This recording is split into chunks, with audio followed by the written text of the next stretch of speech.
এবার পশ্চিম থানার পুলিশ এবং বটতলা ফাঁড়ির পুলিশের যৌথ উদ্যোগে চলে অভিযান।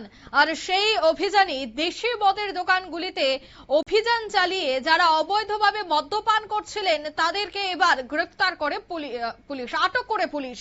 4 জনকে এখনো পর্যন্ত আটক করা হয়েছে রাজধানী আগরতলার বটতলা এলাকায়। পশ্চিম আগরতলা থানার পুলিশের বিশেষ অভিযান, আর সেই অভিযানে নেমে দেখা গেল একেবারে বটতলা ফাঁড়ির সামনেই ঢিলছোড়া দূরত্বে দোকানগুলি থেকে এবার উদ্ধার, দোকানগুলি থেকে গ্রেফতার করা হয়েছে 4 জনকে।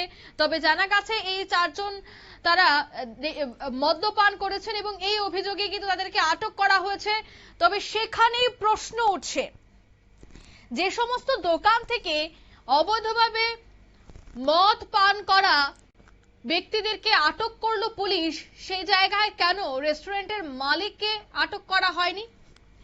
যদি কোনো দোকানে বসে সেখানে মদ্যপান করা হয় তবে সেই দোকানের মালিকও এতে সায় দিচ্ছে বা সে দোকানেও তা বিক্রি করা হচ্ছে।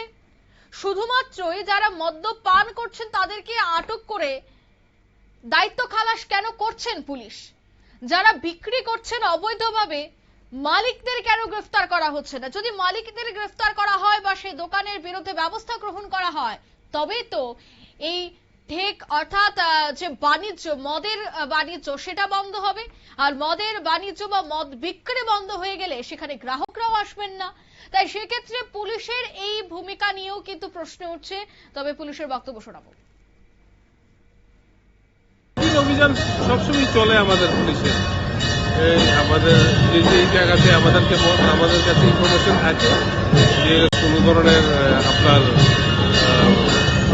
আপলোডিং হচ্ছে অ্যালকোহলের, সেইসব জায়গাতে আমরা প্রতিনিয়ত রেড করে থাকি। যে রুটিন এরকম চলছে।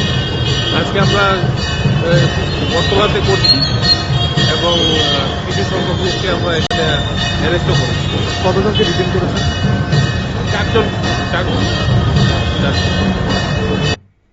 আপনারা শুনলেন 4 জনকে অ্যারেস্ট করা হয়েছে, সে কথা নিজেই জানালেন ওসি।